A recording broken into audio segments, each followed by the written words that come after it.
Je m'appelle Camille Allais. J'ai 34 ans et je suis marié à celui qui fut mon petit ami avant de devenir mon époux, Damien Allais, qui a 36 ans.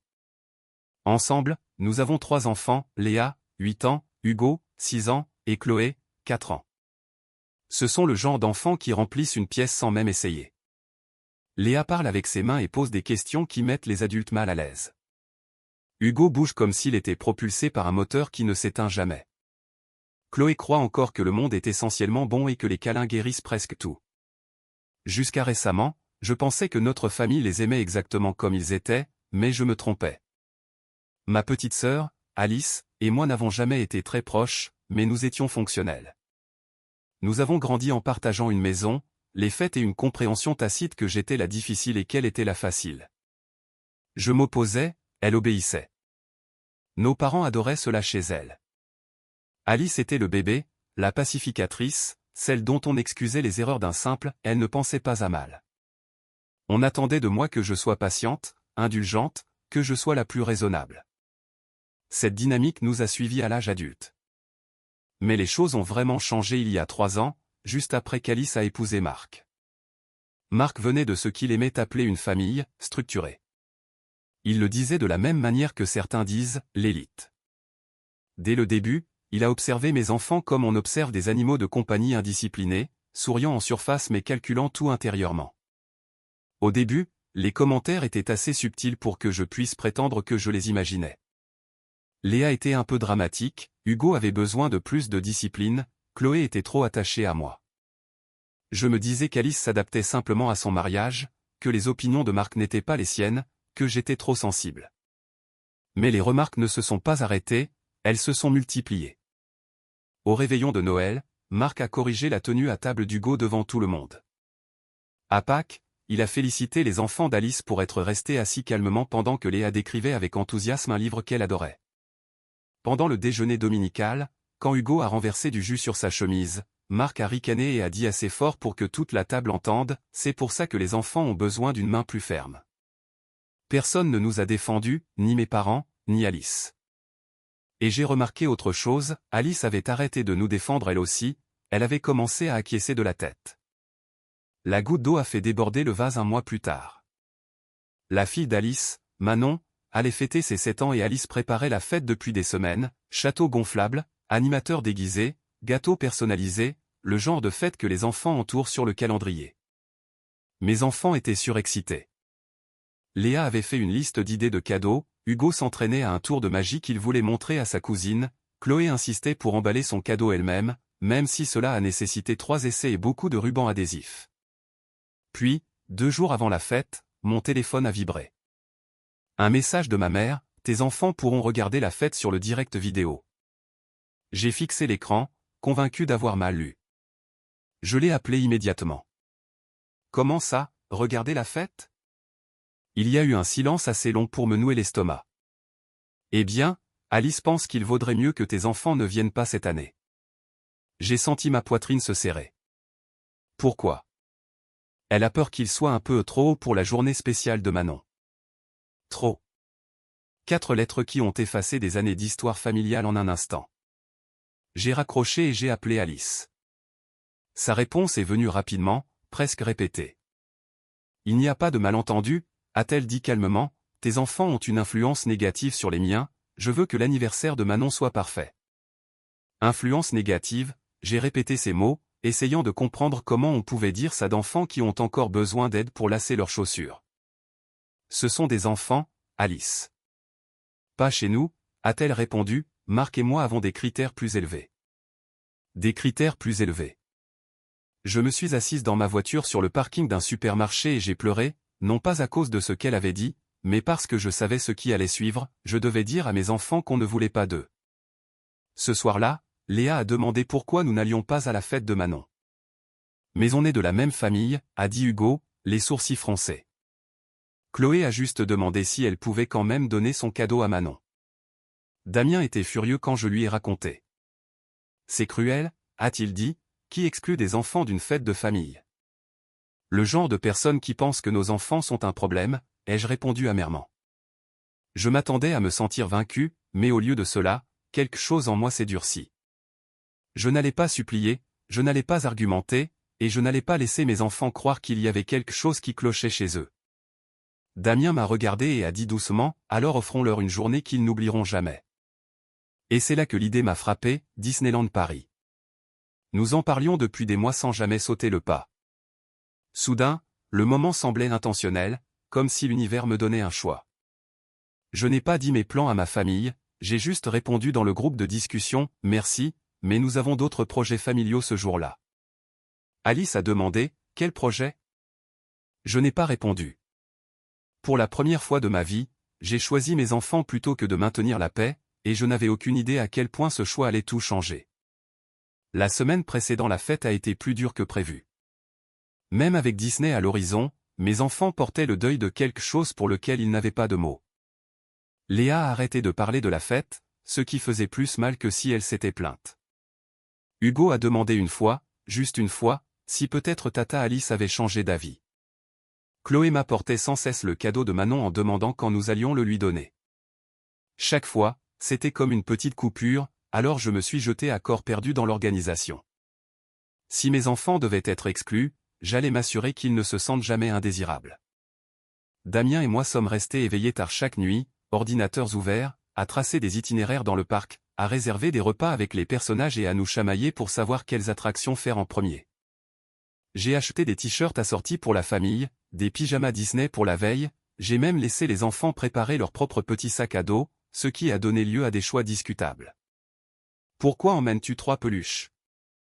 Ai-je demandé à Chloé. Au cas où elles auraient peur, a-t-elle dit solennellement. C'était logique.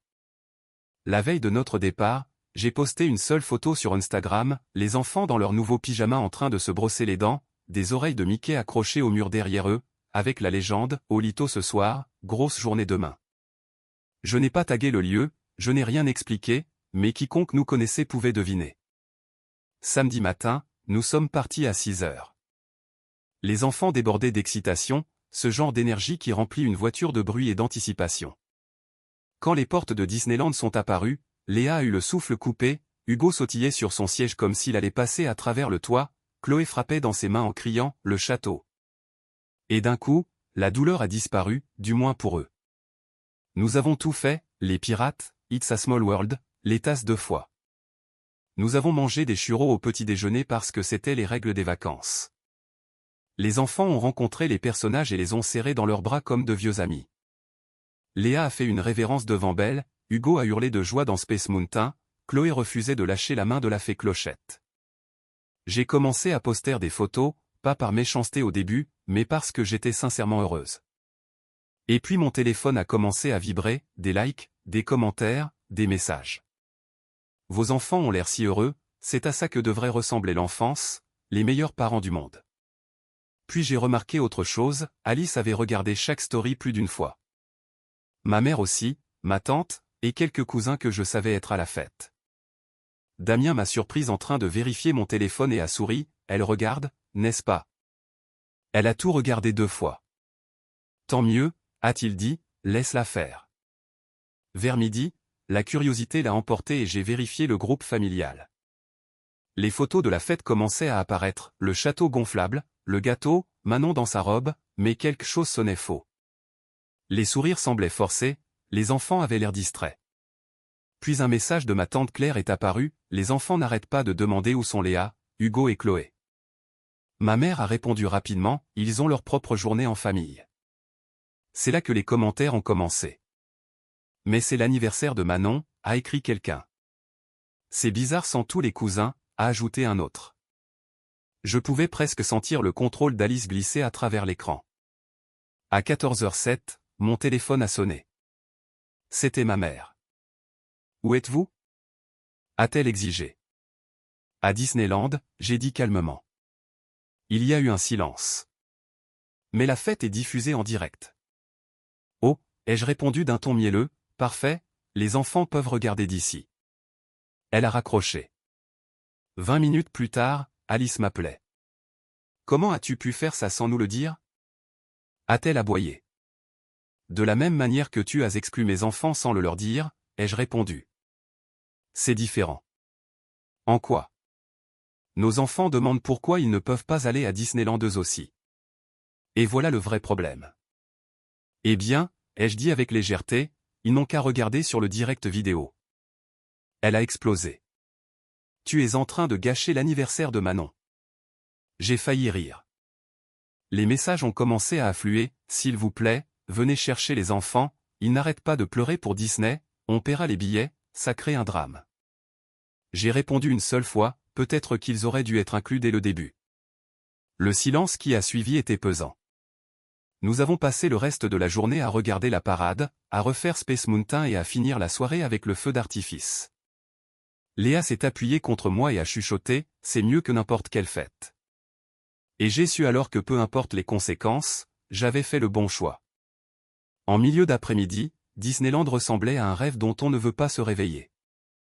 Les enfants étaient collants de sucre et de bonheur. Léa serrait son carnet d'autographes contre sa poitrine comme une carte au trésor. Hugo insistait pour piloter le Faucon Millenium 2 fois parce que la première fois ne comptait pas. Chloé s'est endormie dans les bras de Damien après avoir tourné sur elle-même jusqu'à en avoir le tournis dans les tasses. J'aurais dû être pleinement présente, mais mon téléphone n'arrêtait pas de vibrer. Au début, j'ai ignoré, je me suis dit que je gérerais les retombées plus tard. Aujourd'hui, c'était pour mes enfants, pour leur montrer que le rejet n'avait pas le dernier mot sur leur bonheur. Puis, un message est arrivé que je ne pouvais pas ignorer, de ma cousine Jeanne qui était à la fête, Camille, c'est un peu le bazar ici. Je me suis écarté pendant que Damien attendait dans la file avec les enfants. Quel genre de bazar ? Ai-je tapé ? Sa réponse est venue vite, Manon pleure par intermittence depuis des heures.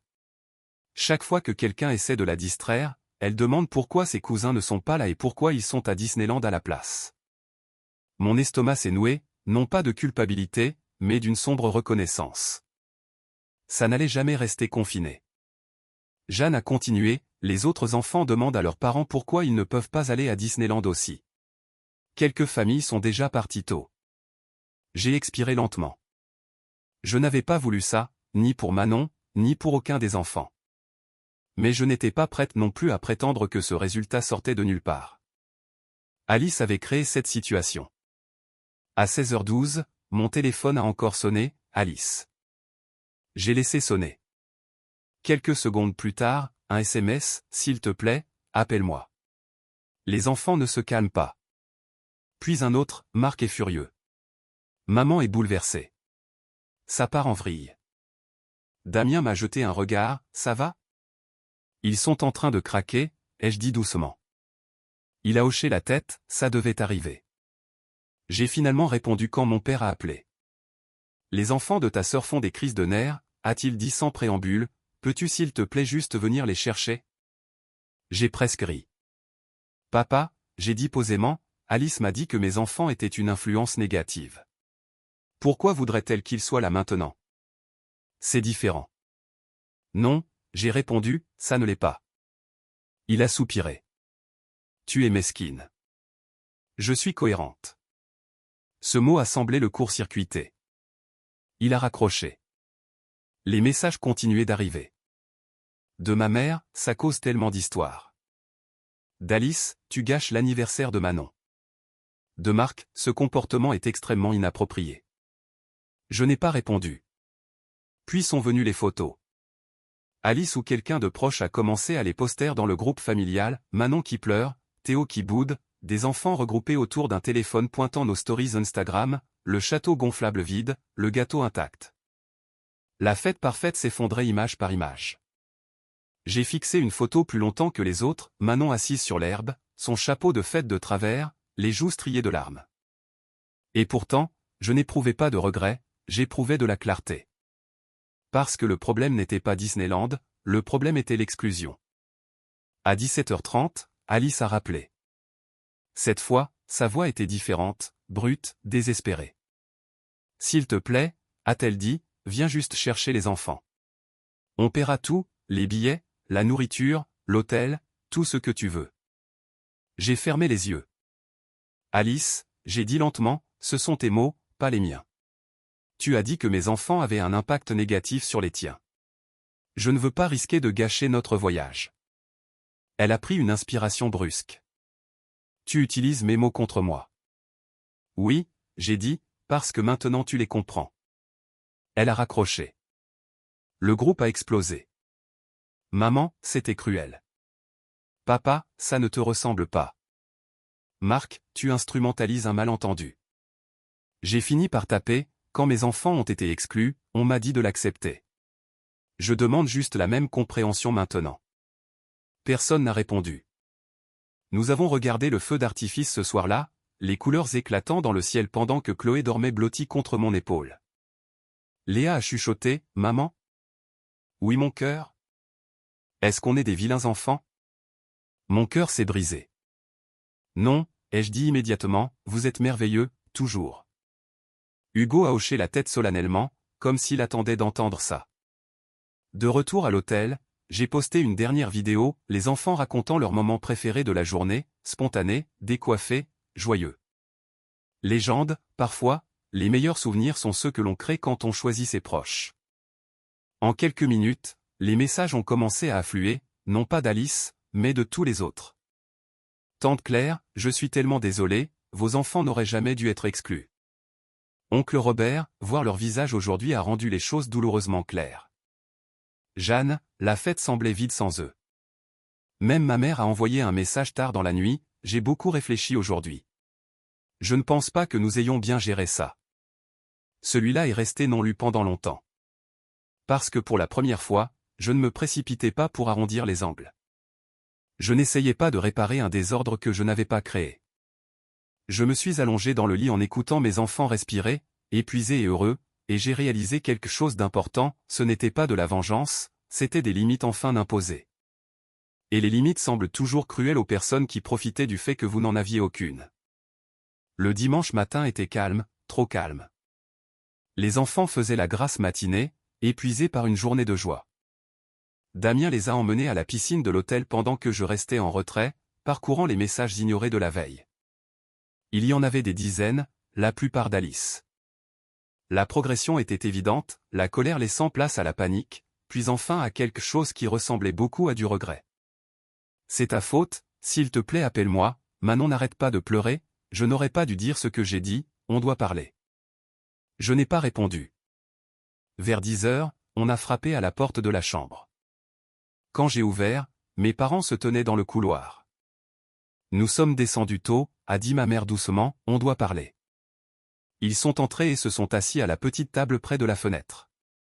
Damien a jeté un coup d'œil à mon visage et a discrètement ramené les enfants vers la piscine. Mon père s'est raclé la gorge. Ce que tu as fait hier a blessé beaucoup de monde. Je n'ai pas haussé la voix, je n'ai pas argumenté. J'ai emmené mes enfants en voyage familial, ai-je dit, après qu'on leur a dit qu'ils n'étaient pas à leur place. Ma mère a tressailli. Tu savais que ça contrarierait Manon. De la même manière qu'Alice savait qu'exclure mes enfants les contrarierait, ai-je rétorqué, la différence, c'est que personne ne s'en souciait quand c'était mes enfants qui pleuraient. Silence. Pendant des années, ai-je continué, vous m'avez demandé d'être compréhensive, de maintenir la paix, de laisser couler. Hier, c'était la première fois que je ne le faisais pas. Mon père a détourné le regard. On ne réalisait pas à quel point ça leur ferait mal, a chuchoté ma mère. C'est parce que ce n'est pas vous qui avez dû l'expliquer à une petite fille de 4 ans, ai-je dit, ce n'est pas vous qui avez vu vos enfants se demander ce qui n'allait pas chez eux. Ils sont partis sans résolution, mais pour la première fois, je pouvais voir le changement, les excuses avaient disparu, le schéma était exposé. Quand nous sommes rentrés dimanche soir, la maison semblait calme, sûre. Lundi matin, Alice s'est présentée à ma porte. Elle avait l'air épuisée, dégonflée. « Je te dois des excuses », a-t-elle dit immédiatement. « Pourquoi » ai-je demandé. « Pour avoir dit que tes enfants étaient une mauvaise influence, pour les avoir exclus. Pour avoir pensé que la perfection importait plus que les gens. » Elle m'a tout raconté, comment la fête s'était effondrée, comment les autres parents avaient remis ses décisions en question, comment Manon avait demandé pourquoi ses cousins n'étaient pas là et avait dit que la fête semblait vide sans eux. J'ai regardé tes stories, a admis Alice à plusieurs reprises, tes enfants avaient l'air libres, heureux. Les miens étaient misérables. J'ai écouté, je n'ai pas interrompu. Qu'est-ce que tu attends de moi? Ai-je fini par demander. Le pardon, a-t-elle dit finalement, et une chance de faire mieux. Je n'ai pas accepté tout de suite. J'ai besoin de changement, lui ai-je dit, pas seulement d'excuses parce que les conséquences t'ont enfin touché. Elle a hoché la tête. Et à son crédit, elle a tenu parole. Au cours des semaines suivantes, j'ai observé attentivement. Elle a défendu mes enfants quand Marc retombait dans ses vieilles habitudes. Elle les a invités sans condition. Quand Hugo a renversé une boisson, elle a ri et a attrapé de l'essuie-tout au lieu de lui faire la leçon. Quand Chloé a fait une crise dans un magasin, Alice s'est agenouillée et lui a parlé doucement. Le plus gros test est venu pour l'anniversaire de Théo.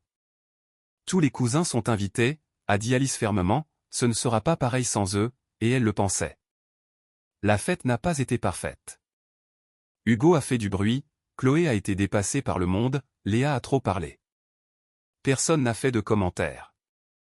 Après, Alice m'a prise à part. Merci de ne pas nous avoir abandonnés, a-t-elle dit. On est une famille, ai-je répondu, mais être une famille ne veut pas dire accepter qu'on nous fasse du mal. 6 semaines plus tard, nous sommes tous allés à Disneyland ensemble, les deux familles, les grands-parents inclus. C'était chaotique, bruyant, épuisant et merveilleux. À un moment donné, Chloé est devenue grincheuse dans une file d'attente et Alice l'a prise dans ses bras sans hésiter. Les grandes journées peuvent être difficiles, a-t-elle chuchoté. Ce moment m'a tout dit. J'ai appris quelque chose à travers tout cela, défendre ses enfants n'est pas une vengeance, c'est une responsabilité. Parfois, la seule façon pour les gens de comprendre les dégâts qu'ils ont causés est de finir par en ressentir eux-mêmes le poids. Et parfois, choisir ses enfants bruyants, imparfaits et joyeux crée le genre de changement que le silence ne pourra jamais produire.